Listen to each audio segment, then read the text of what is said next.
welcome to Berkshire Guitar Amplifier Repairs. Stuart Smith in the workshop as always, and today we have a lovely Fender Super Reverb Blackface, one of the originals, a gorgeous amp, and the customer has bought it recently and just wants me to check it over and make sure it's okay, give it a clean bill of health and so on. So I thought it would be useful to do this on video so that you can actually see what I look for when I go through an amplifier step by step, what I'm trying to find out if anything's wrong with it, if anything needs replacing, if anything needs adjusting, or if it's good to go. So we'll get the chassis out of this and have a look inside and see how old it is, are the caps any good, what's the state of the valves, all that sort of thing, and I'll walk you through that step by step. Before I pop the chassis out, let's just have a quick look along this. As you can see, it's in really quite nice condition.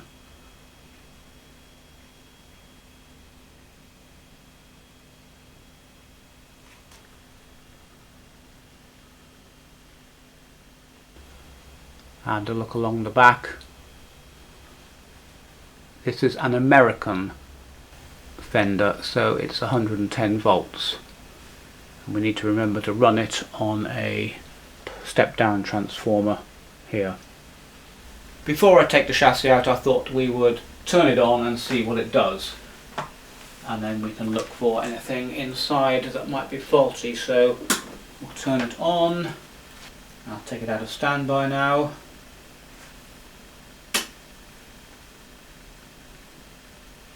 Sounds very quiet. Oh no, there you go. So on the normal channel,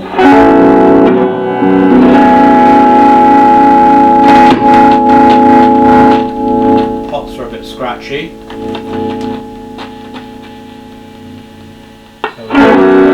So we definitely need to service the pots.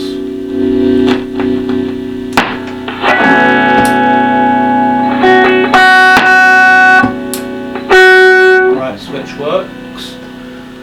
Apparently he said the vibrato takes a long time to start working, so let's try the vibrato channel.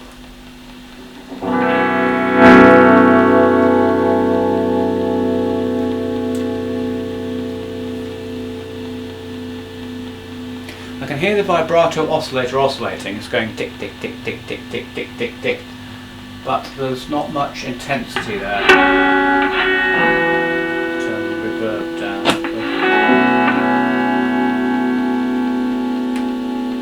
There's hardly anything in terms of vibrato level going on there, so I suspect it's that he means takes some time to come on. Yes, the vibrato speed's working. I can hear it going, the tick tick tick tick tick tick, changing speed as I change the vibrato. So it's an intensity problem. Now these have a photo cell arrangement inside, which I'll show you when we get inside, and it might just need a new photo cell. Anyway, let's not worry about that. Volume, okay. Bright switch. Never does much, the bright switch. Scratchy pots. Very scratchy. Oh dear.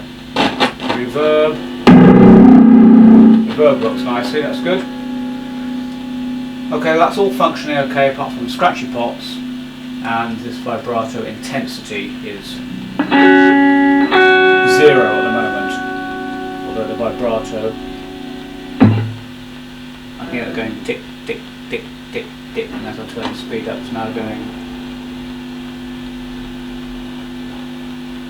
tick tick tick tick tick tick tick. So it's oscillating the vibrato. It's probably the little photo cell's not working properly. Good. Basically working. Let's take the chassis out and have a look inside. Oh, before I do that, he did say the foot switch wasn't working. So since I've got it connected, let me just try that.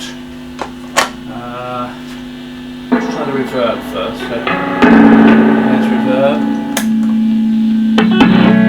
That's okay, that's the reverb foot switch. So no reverb and reverb. Okay, and vibrato,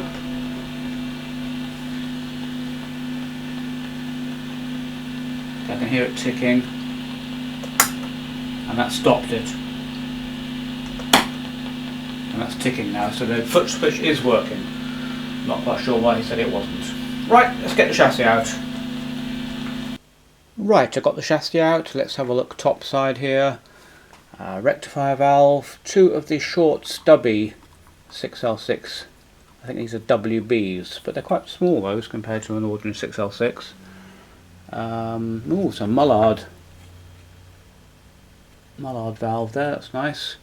Not sure what these are. A bit of a motley selection actually of preamp valves. Under here are the HT caps, so we'll be taking this off. May as well do it now since we have it this way up, and let's have a look to see what's going on under here. They've either been replaced or they haven't.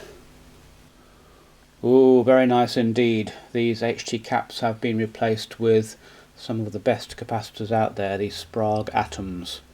So that's lovely. No need to replace those. So that kind of bodes well for the underside as well, which we haven't had a look at. I think I'm going to stay topside and kind of work my way around the amp. So what I'm going to do is take out the power valves and put them on my tester to see if they are a matched pair. And I'm going to test all of the preamp valves on my orange valve tester to find out if they're good or not. Here's the orange valve tester in action. I've just got the first valve in out of the amp. I've selected ECC 83. Oh, that's just failed just as we were watching. How interesting. Quite unusual that. It goes through its test procedure and these lights come down and down and down and down until it gets to the very end. So I think I'm just going to have a go at that again, because the amp's working.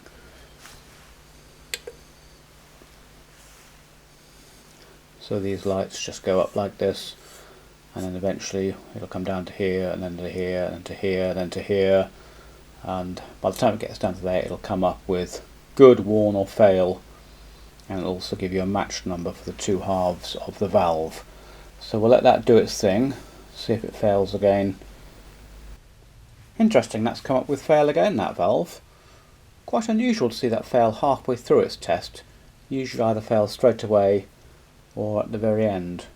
Interesting. Alright, well I think we'll just try the next one. What have we got here? Very motley selection of valves in this amp. Let's put that one there for the moment. I'm not convinced that that valve is no good. This tester is a bit, I don't know. I don't think it's particularly brilliant. Orange have discontinued it, and they've been at least 2 years promising a new valve tester which hasn't materialised. It's not actually a very easy thing to do, to design a valve tester, particularly kind of go no go tester like this. I think they did very well to come up with this one actually, but it's not trivial to design, so maybe they're struggling a bit. Anyway, we'll let this one run its course and plough on through the others, and then I'll come back to this one. Might give it another test. Well, this one's come up with fail too, so I think there's something funny about the tester actually. Not quite sure what's going on here. Right, this 12AT7, which is the V3 position, has tested good, and this number here tells you that both halves of the valve are an 8. In other words, the gain is quite well matched on these 2 halves of the valve too. If it had, say, a 6 and a 10 or something, it would mean one half of the valve was a 6 and the other was a 10 gain wise. So that one's okay. Honestly.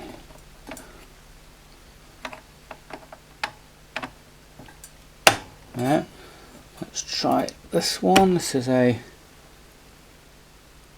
RCA. Very strange set of valves in this amp. Pop that in. Now we have to select ECC 83. Look. Press start and it will go through its sequence again. This one's coming to the end of its test sequence, look.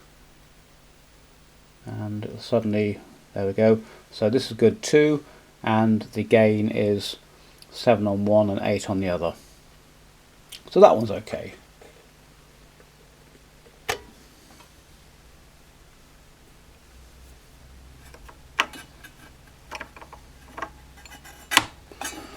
Another 12 AX7 here. I think we've got every make of valve going here. Don't think any two of them are the same. I might ask the customer if he wants a new set.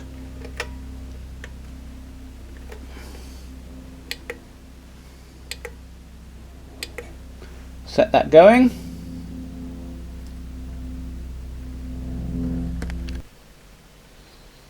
And this one's coming to the end of its test here. If it gets to here, it's nearly always good. Again, that's come up good.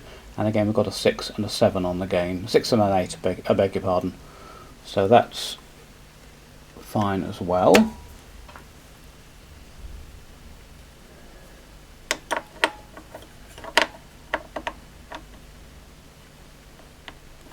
Final one. Not sure what that is. Not marked. CV4024. I can't remember whether that's a 1287 or not. I'll have to look that up.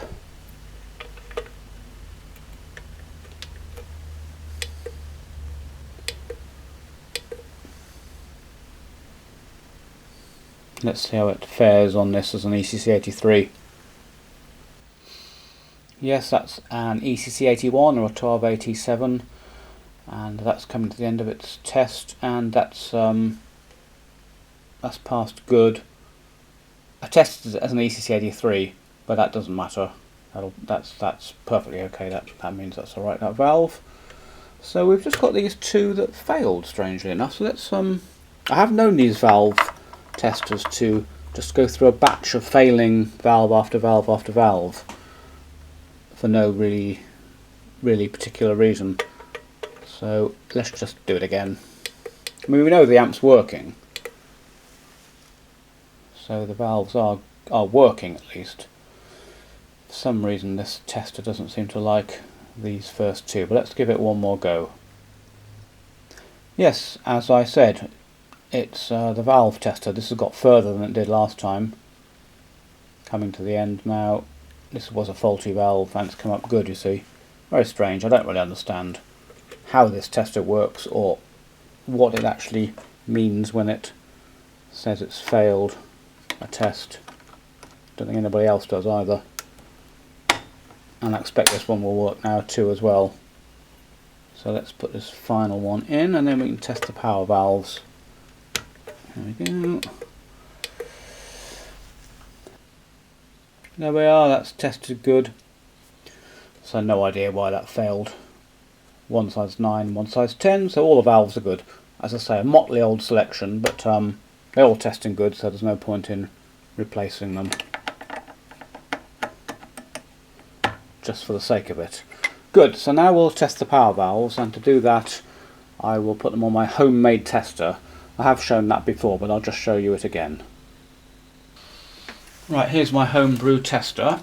I fished this out of a skip several years ago. Someone, it's actually at Reading University, there was a skip outside the science lab there, and this power supply was in there. 0 to 350 volts DC, lovely, and 0 to 35 volts DC, clearly made for valve testing, and a heater output of 6.3 volts. So I made it into this test rig, and all I'm interested in is are valves matched.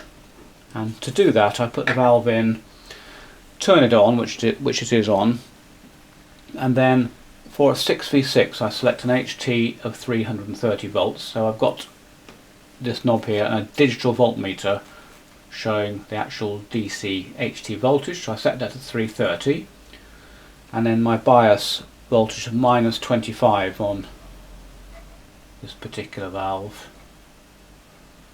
So I set that to -25. I have to chase it around a bit because these are all interactive. So I'll bring this down to 330 exactly and bring this up to 25. These are just datum points that I've set for a particular valve, and that's reading, whoa, that's interesting. 330 volts, 25. Ah, sorry, I beg your pardon. It's, I got confused. This is, it looks like a 6v6, but it's actually a 6L6.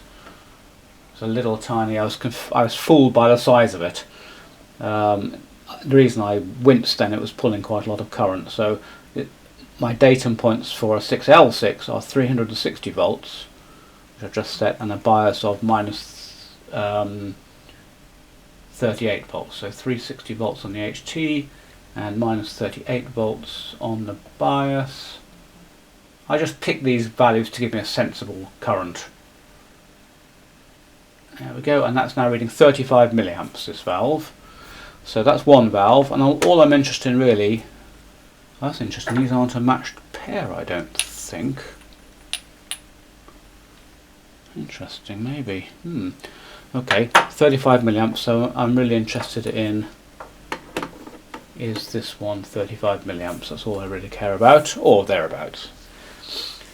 If it was 33 to 38 milliamps, I'd be happy.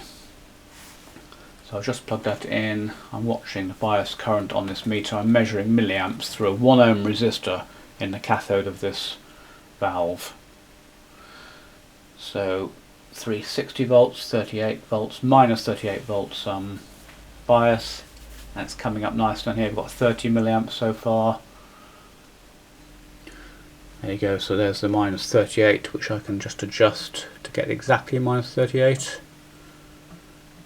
That's the bias voltage, and it's our 360 volts HT, and you see that's very closely matched. That's 30. Look at that, 34.8 milliamps. So they're both exactly 35 milliamps. So they are a very closely matched pair. Those. Actually, before I flip it over, I think it makes sense to check the bias on the valve. Actually, so I've just popped a bias meter in, and we will turn it on. Come out of standby. Okay, so we've got 450 volts HT, quite high HT on this actually. Here comes the bias current look. Counting up.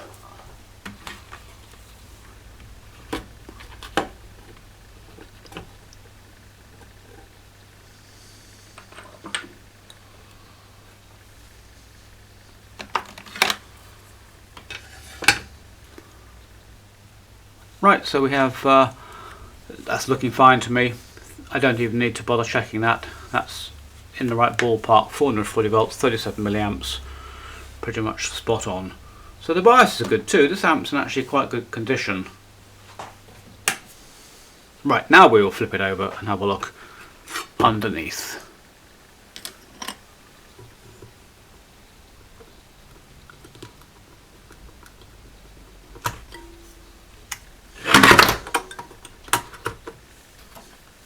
There we go.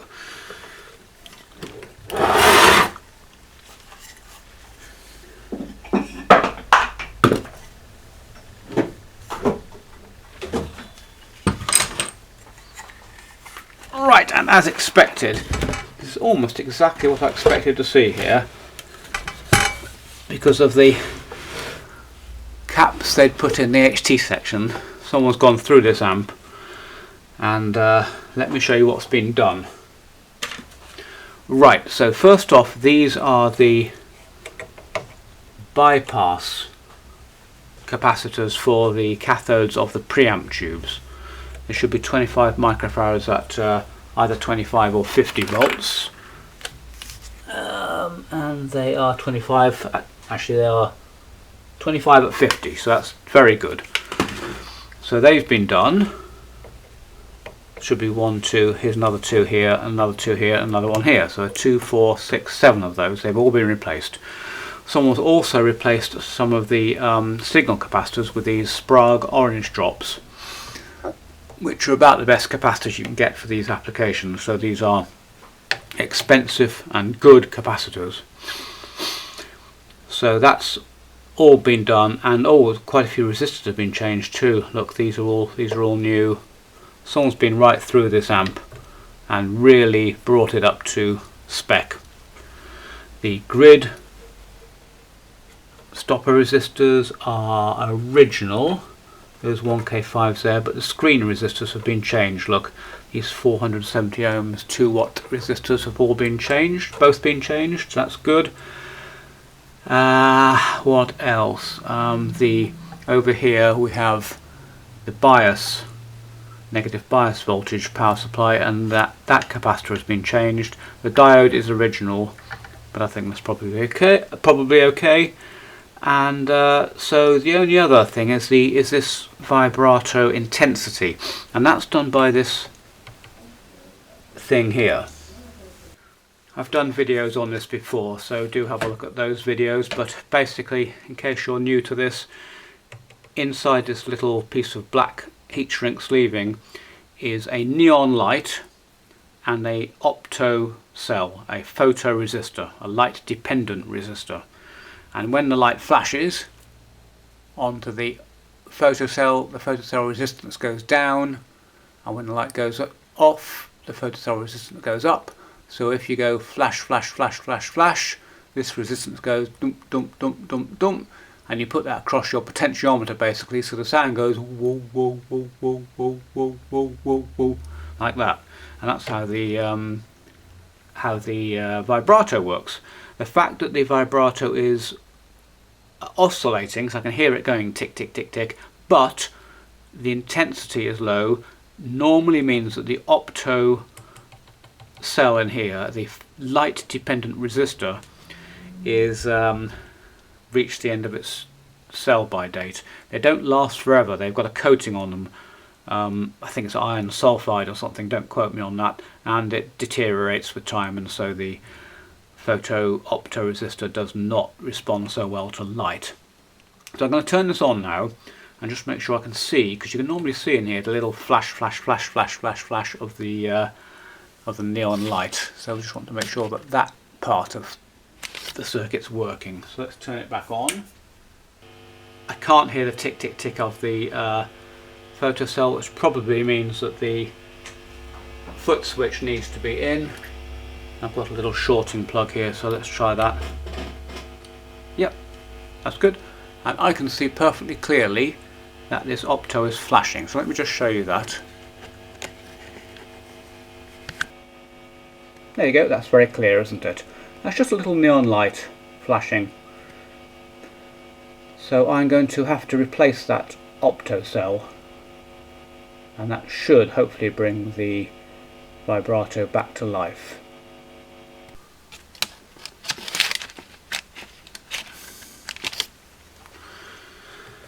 Okay, so get the old scalpel out. Always wanted to be a surgeon. And this is quite badly broken, this heat shrink.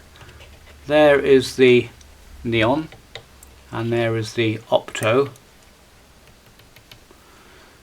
and we're going to just replace that whole thing with an approved Fender part, which I happen to have stock of, which is good. And this is going to replace that. Obviously want to make sure we get it the right way round. That's the opto there, and here's the neon here, so that's going to go in this way round,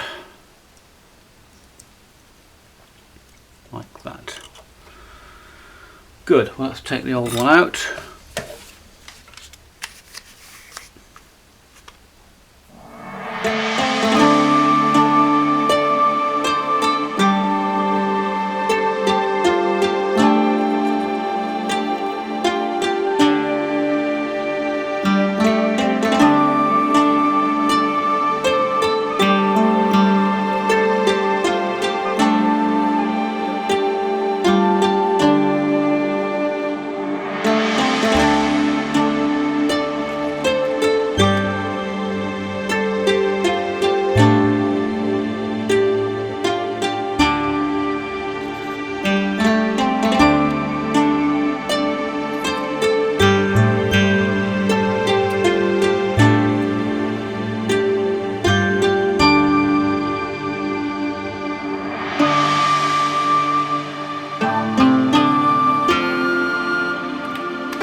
Well, in theory, that should be good. So let's plug it in and see what we've got. Okay, that's got a much more reassuring thump to it, that vibrato. I can actually hear that working properly now. Let me plug a guitar in. Lovely. Look at that. Oh, that's lovely, that. Nothing like a vibrato on one of these amps. Gorgeous. And there we go. And all it was this Opto light sensitive, it's called an LDR, light dependent resistor, and the coating on them goes after a time when they are not so responsive to light. Simple as that. Good. So this amp, I'm going to service the pots now just by squirting some cleaner along there, and this amp is good to go. I'm not going to get involved in anything else. It's all been done very nicely by somebody who knows what they're doing. I can tell it's a first class job, and nothing else to do. Excellent. Okay, another one under the belt. I hope you enjoyed that one. A beautiful amp, of course, everybody's go-to amp, but of course the problem with them is you can't lift them. They weigh a ton, so if you're a gigging musician, this is a heck of a lump to be carting around in and out of various venues. So it had been looked after very well, it had been modified exceptionally well. It's a beautiful example of this amp, nicely brought up to modern specifications, and with the exception of that vibrato photo cell, we didn't have a lot to do. So that's another one under the belt. I hope you enjoyed that one, and I'll catch you on the next video.